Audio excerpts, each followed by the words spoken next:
Салом мухлисони дастаи Барселона. Нимовизатгари Бавария Кингсли Коман имкони ба Барселона гузариш карданро дорад. Реки пуш бо агенти Хави шартнома бастааст ва мегӯянд ки ӯ бо Хави бисёр алоқаи наздик дорад. Усман Дембеле боз як ҷароҳати нав бардоштааст. Хави расман ҳамчун сармураббии Барселона дар Камну эълон гардид ва ӯ аллакай аз бошгоҳ талаб кардааст ки Эрлинг Холанд, Пол Погба ва боз ду футболбози дигарро ба Барселона оранд. Ҳама ин хабарҳо дар барномаи имрӯза дар ягон ҷо баъзур шинед, мо бошад сар мекунем. 11 ноябр дар Аврупо бозиҳои даври интихобии ҷоми ҷаҳон баргузор мегарданд ва моро як қатор рақобатҳои ҷолиби интизоранд. Бо 1x метавонед тамошои бозиҳоро боз ҳам ҷолибтар кунед. Регистратсияи осон, пур кардани маблағ аз тамоми гӯшаву канори дунё ва коэффициентҳои баланд, вале аз ҳама муҳим бонус то $100 дар аввалин пардохт бо промокоди БАРСТГИРИИ. Ҳамаи маълумотҳо дар комментария. Ба ҳама муваффақият. Нимовизатгари Бавария Кингсли Коман метавонад ки дастаашро иваз намояд. Айни замон намояндагони Бавария ва Коман оиди шартномаи нави футболбоз ба созиш омада наметавонанд. Шартномаи ҳозираи ӯ соли 2023 ба анҷом мерасад ва Коман мехоҳад ки мувофиқи қарордоди наваш ба ҷои 10 миллиони ҳозираш 20 миллиони евро дар як мавсим маош дошта бошад. Дастаи Мюнхенӣ ба ӯ фақат 13 миллиони евро пешниҳод дорад. Агентҳои Коман варианти ройгон Баварияро тарк кардани футболбозро пешбинӣ доранд ва ӯ метавонад ба Челси ё ин ки ба Барселона гузариш намояд.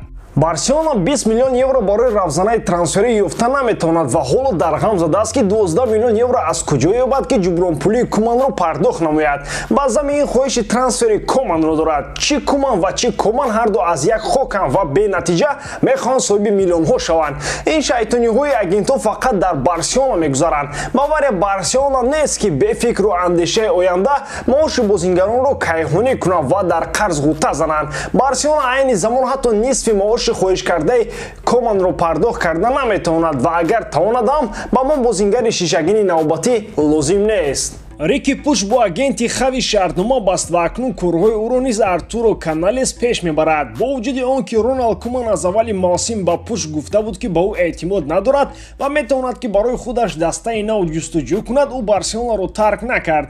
Нисбати Хави Пуч эҳтироми баланд дорад ва ӯ аксеро аз соли 2003 нашр карда буд ки чӣ гуна ӯ бо бародараш дар бағали Хави нишастаанд. Хави истеъдоди ӯро кайҳо боз баҳои баланд дода буд ва гуфта буд ки агар ӯ сармураббии Барселона мебуд, Пуш бозингари ҳайати асосӣ мегашт ва ҳатто кӯшиши ба иҷора гирифтани ӯро дар Алсад кард, вале Рики ин пешниҳодро рад карда гуфта буд ки ӯ ҳеҷ гоҳ Барселонаро тарк намекунад. Умедворам бо омадани Хави Рики Пуч подоши сабру таҳаммулҳояш мегардад. На ҳар кас дилу гурдаи дар бошгоҳ истоданро дорад. Вақте ки сармураббӣ ошкора аз то рӯ мегардонад ва ӯ ба хотири меҳри зиёдаш нисбати бошгоҳ ҳатто Куманро таҳаммул кард. Барои Барса чунин бозингарони боистеъдод ки аз самими дил Барсаро дӯст медоранд сахт намерасад.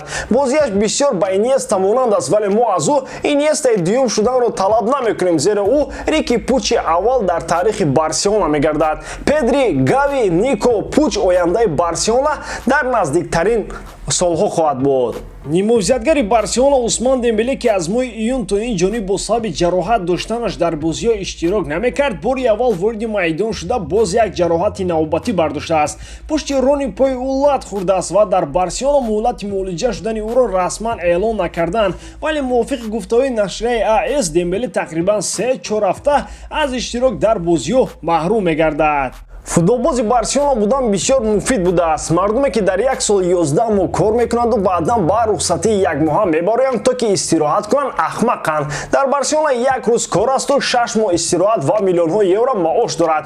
Мо бошем гаштем аз пай зиндагию рӯзгор. Сад афсӯс ки номи ман ҳам Усман несту насабам Дембеле. Охир чӣ хел ман роҳбарияти Барселонаро танқид накунам, вақте ки онҳо Суарезро бо сабаби пир буданаш аз даста пеш мекунанд, аммо ба ҷояш Агюероро меоранд ки таоман бозӣ намекунад. Онҳо бар ивази 500 миллион евро Гризману, Дембелеу Каутнёро меоранд, вале аз уҳдаи маоши беҳтарин футболбози ҷаҳон Месси набаромада ӯро бепул ба дигар дастя ҳадя мекунанд. Хави Эрнандес расман сармураббии Барселона эълон шуд ва талаботҳои ӯ аз Барселона ба мо дастрас гардид. Мувофиқи хабарҳо Хави пеш аз оне ки сармураббии Барселона шуданро бар уҳда гирад, шартҳои трансферии худро барои Барселона гузоштааст ва он иборат аз 4 бозингар аст: Эрлинг Холанд, Пол Погба, Дени Олмо ва Жуэл Кунде. мувофиқи шартномаи Холланд аз соли дигар дар қарордодаш банди фаъол мегардад ки бар ивази 75 миллион евро дилхуд даста метавонад аз Боруссия ӯро озод намояд. Пол Погба агар шартномаашро бо Манчестер Юнайтед идома надиҳад, тобистони соли оянда футболбози озод мегардад. Дани Олмо хатмкунандаи мактаби Ламасия ки ҳоло дар дастаи Лейпциг баромад мекунад, тайёр аст ки ба Камну баргардад. Жуэл Кунде муҳофизатгари Севилья аст ва он низ дар шартномааш банде мавҷуд аст ки мувофиқи он бар ивази 75 миллион евро ӯ озод мегардад. доири омадани Холланду Погба шубҳа дорам. Аён аст ки Барселона ба чунин бозингарон ниёз дорад, аммо суол ба миён меояд ки чунин бозингарон оё ниёз ба Барселона доранд? Фикр мекунам не. ҳатто агар хоҳишам дошта бошанд, Барселона тоза аз назари иқтисодӣ ҳатто маоши онҳоро пардохт карда наметавонад. Олмо метавонад ки Лейпцигро ба хотири Барселона тарк намояд. Жуэл Кунде низ аз Севилья агар ояд, ҳаят пурқувват мегардад ва шахсан ман ба ғайр аз насабаш дигар дар ягон чизаш шубҳа надорам. Насаби аҷоиб, ҳамин тавр не? Шӯхиҳои як тараф, вале Погба ва Холландро дар ояндаи наздик ҳатто орзу кардан душвор аст ва Хавиро маҳз барои он даъват карданд ки бо ҳаяти мавҷуда тавонад натиҷа диҳад. Шумо чӣ фикр доред дӯстон? Бо омадани Хави Барселонаро чӣ интизор аст ва ё ӯ метавонад аз зудаи ин кор барояд ва Барселонаро тағйир диҳад? ҳатман фикрҳои худро дар комментария нависед. Ин барои ман хеле муҳим аст.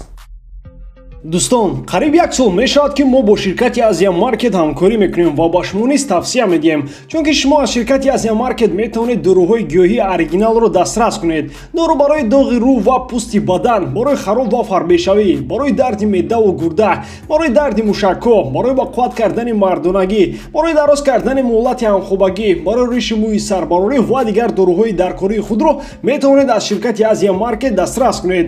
худи ҳозир ба номерҳои дар рӯи экран буда даромада занг занед ва агар скидка гирифтан хоҳед, пас ба саҳифаи Азия Маркет даромада дар вақти харидорӣ кардани дороҳо промокоди ГАЮРФро истифода баред. ссилкаи саҳифаи Азия Маркет дар описанияи ин видео.